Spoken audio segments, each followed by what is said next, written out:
afternoon, good morning, good evening, anywhere you are watching WYTV. You're welcome to another edition of News Review, where we'll talk about the headlines that made up the newspapers of today. My name is Ahmed Abbas or Latunji, but you can call me Sidon J. And I'm in the studio this morning. Wait. Good morning or good afternoon, viewers all over the world. My name remains the same, Ambassador Rochimi Orilua, son of the prophetess, the man where resemble Wiki.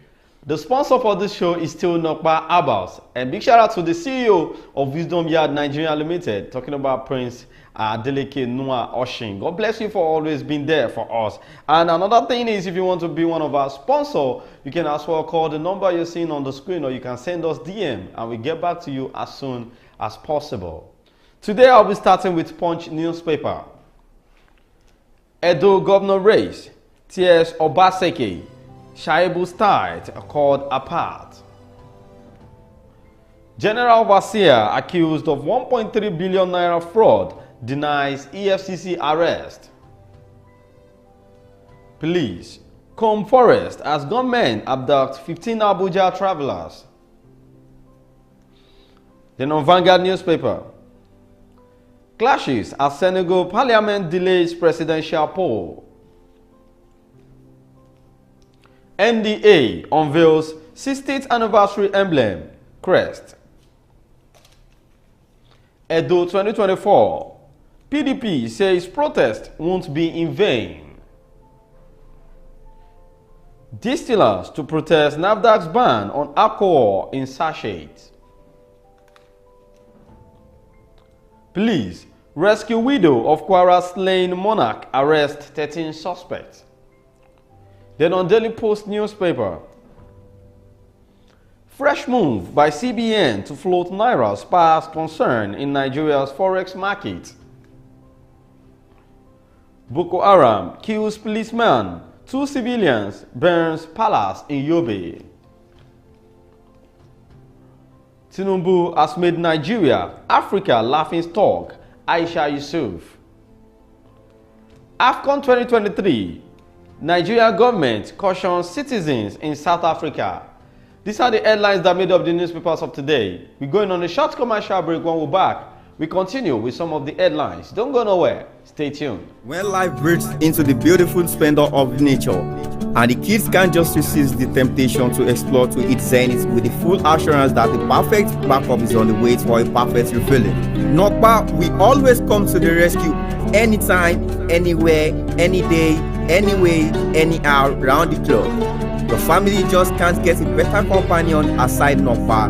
Nokpa Abba Mixture, your family's best bet. With Nokpa, healthy living is guaranteed for me and my family. Nokpa for management of power. You're welcome back from that short commercial break. And that's our sponsor, Nokpa Abbas. The first headline here is a police rescue widow of Kwara slain monarch, arrest 13 suspects. It's a welcome idea and it's a good development. If we hear the story of the widow's family side, if ransom was not paid to rescue the widow, you remember what happened in Ekiti day before yesterday when the government was praising the president concerning the rescue of the abductees. The pupils. The pupils. And the parents of the pupils came out to say they paid 15 million ransom before the release of their children. So if they didn't pay ransom, let's give kudos to the Nigerian police for a good job, well done. Well, wife of the Olukoro of Koro Kingdom in Ekiti local government area of Kwara State, the retired Army General turned monarch, the late Oba Olusegun Aremu Ko, who was gruesomely murdered in his palace last Thursday. And one other victim were rescued from the thick forest between Ekiti and Kwara State yesterday. At the same time, 13 suspects have also been arrested.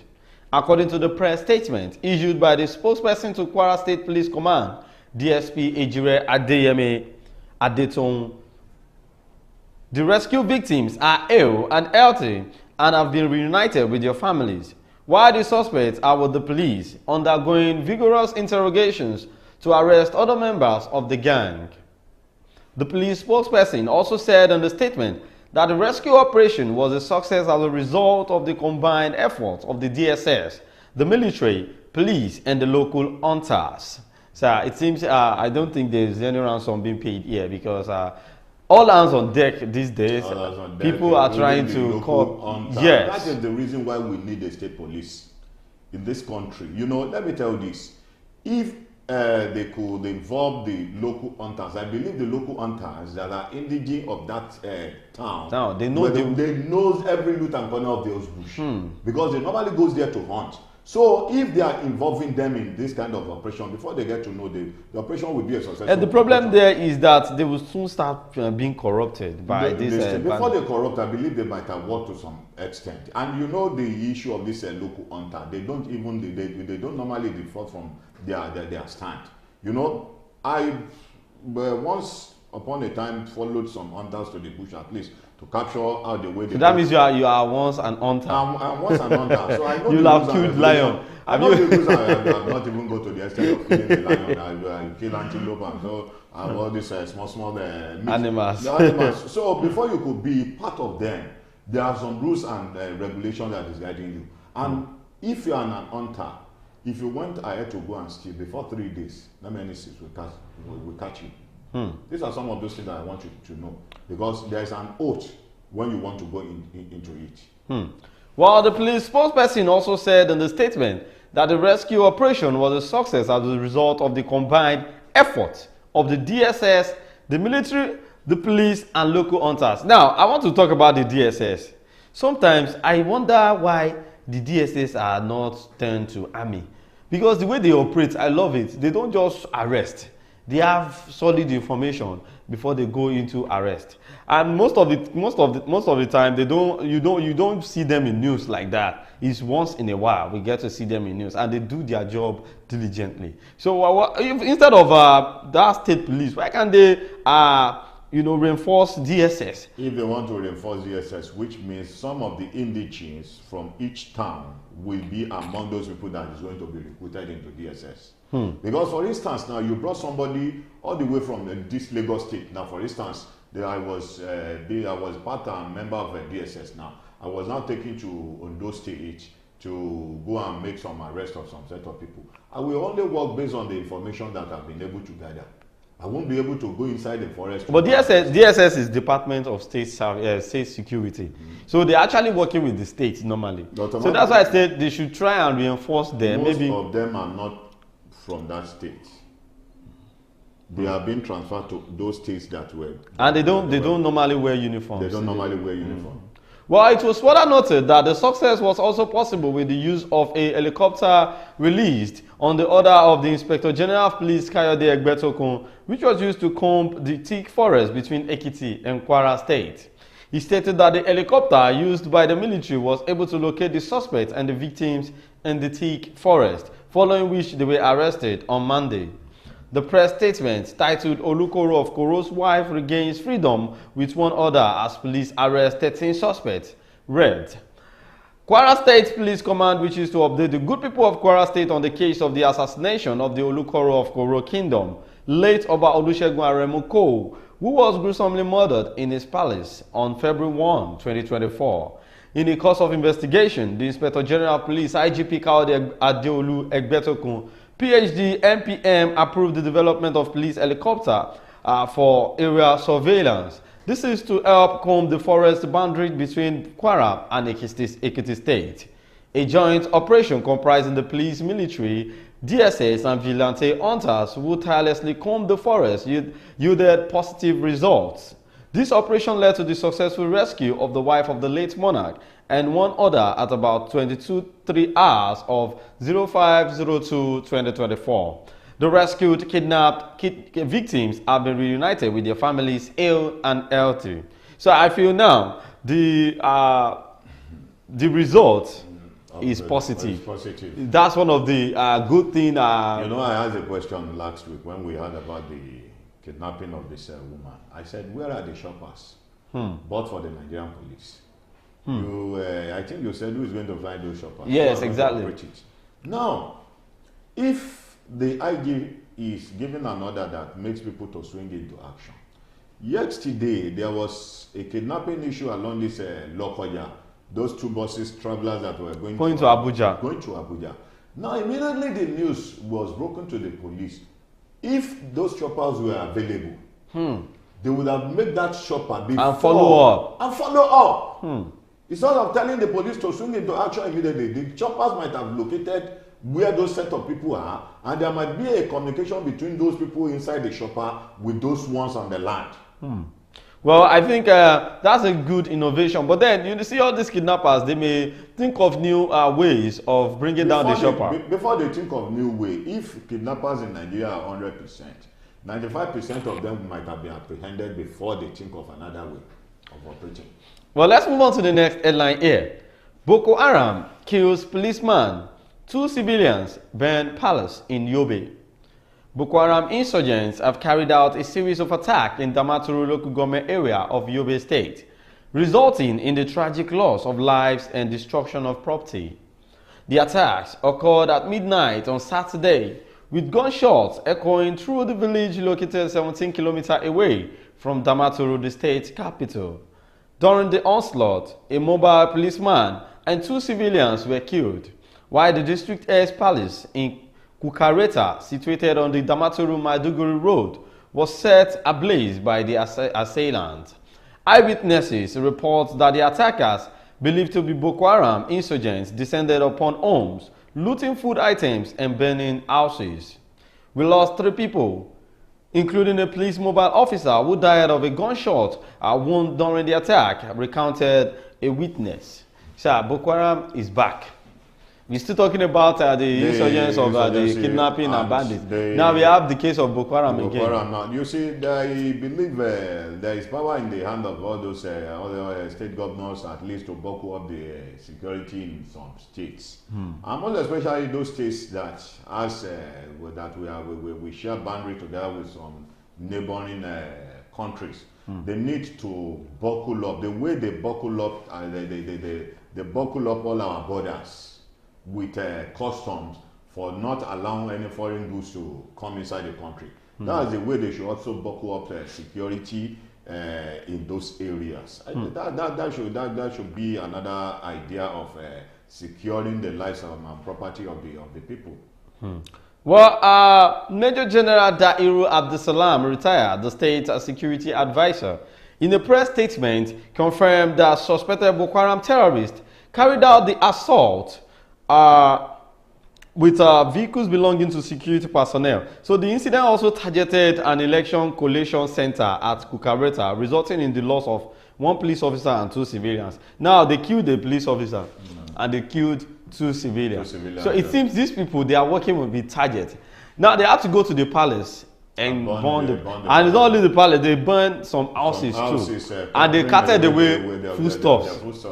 I don't know, maybe is it hunger that is making people, and there is no case of any kidnapping here. Kidnapping in that area.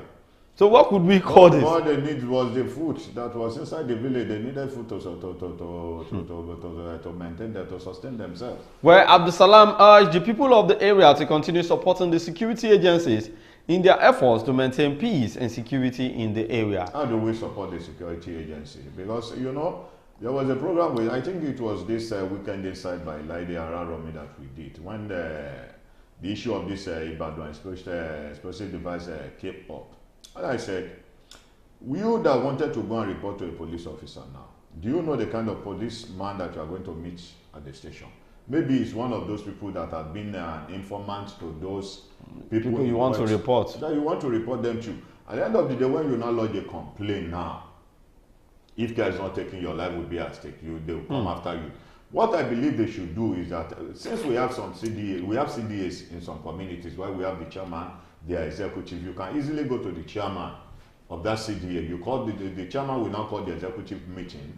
At least you lodge the complaint to them. They will forward their letter and the allegations to the appropriate security listing. I believe that is what they should do, because do you know how many people out there that have reported 1 or 2 things to the police? At the end of the day, they have their lives.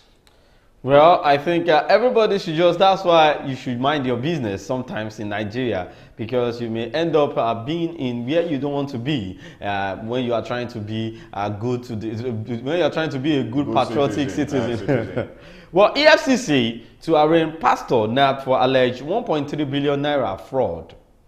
The Economic and Financial Crimes Commission has said it will arraign the General Overseer of Faith on the Rock, a Ministry International, Nasarawa State, Apostle Theophilus Eboin, whom it reportedly arrested for allegedly defrauding church members and other Nigerians as soon as it concludes its investigation. The anti-graft agency made this known in a statement tagged EFCC arrest pastor for 1.3 billion naira fake grants, money laundering, posted on its verified X handle at official EFCC on Monday. The statement said the pastor was arrested for allegedly using fake grants from the Ford Foundation to the tune of 1.3 billion naira. Wow. However, Eboin, in a Facebook Live video monitored by correspondents yesterday evening, claimed he was not arrested by the EFCC or any other organization while faulting bloggers for being responsible for the fake news. Well, the truth will soon come out. But one thing I want the whole Nigerians to know is that the so-called pastor is a title. Is a man that is carrying a title on his head. So when you see people now, they will react. When you see people reacting to different posts that involve a pastor, that involve a man, they've forgotten that a man is just a title hanging on somebody's neck. The way blood flows through your vein is the way blood flows through the vein of a pastor. So you just quickly jump into a conclusion and forgetting, being a Christian, you've forgotten what the Bible says when Jesus Christ was alive, that be careful because many people will come in my name. They are just like, they are wolves covering with the skin of sheep. So we have to be very careful of them. But I believe very soon the truth of the matter will come out. If the pastor is coming out to say he was not being arrested. Then there was a video that I saw yesterday that went viral where there was a gathering. I don't know what they are doing there precisely, but I stumbled on the video where this Oni of Ife was giving out a speech that the boss of the EFCC came out to say he's going to go after government parastatal. That's where it's a welcome idea, but it will be on fasting and prayer that will pray for you with the same set of people that that appointed you into that post. You want to arrest them? You know, immediately you are giving that speech, you have forgotten that this set of people will say, you want to come after us while we are the one that put you in that post. You said the day we see that a post that the president is appointing people to as a political post, the day we realize that people should be voted in there, that shouldn't be an appointed post. So what you are trying to say now is office like EFCC, chairman, the IGP, then the CBN governor, those offices should be elected. It should be elected post, not a post that we just appoint people there because you will not want to work against your master. How many government parastatals that you have seen that EFCC have arrested before? Except those people that has just left that seat, and the set of people and the boss that the EFCC that is going to arrest them will not be the one that was being appointed by the political party. But sir, I guess you know that in some other countries it's not done that way. It is appointed. Do you know the reason why it's done like that in other countries, that is being appointed? Because they speak nothing but the truth. Because there is law. There is law. It is not like Nigeria. For instance, now if Joe Biden is having any case with EFCC, it will be questioned, it will be invited. Well, the pastor's subscribers are innocent and unsuspecting Nigerians and NGOs across the country. Investigation by the EFCC showed that the Ford Foundation had no arrangements, grant, the relationship or business with Eboin. The foundation pointedly disclaimed him and his NGO, stressing that it had no link whatsoever with them. The commission has also traced 5 properties he acquired as a result of his criminal dealings. Well, it seems the pastor is trying to fight against his name. They should not spoil his name. He's not into any kind of fraud. A clear conscience fears no accusation. If truly they say he was being invited by the EFCC, let him go there to go and show himself, and then it will be investigated. He's there already, so they are on it. I believe that the pastor knows what he's saying, and the subscribers are even at the back of the pastor, like they are backing him up, that there is nothing like being frauded by the pastor. The person that is bringing this allegation against him should be charged for defamation of character. So that means they will arrest EFCC. Yes, yes. You know, before you could invite somebody or put it on social media, you might have gotten your facts. You know, if EFCC did not arrest, they would just call you for a talk. They will have to investigate you. They are not in the. They don't arrest people. Now, it's just to call you for. If they are calling you, it should not be an official something that will be putting on social media. We know what social media could do these days. Then automatically somebody in the EFCC might have blamed the secret that so pastor has been called for investigation.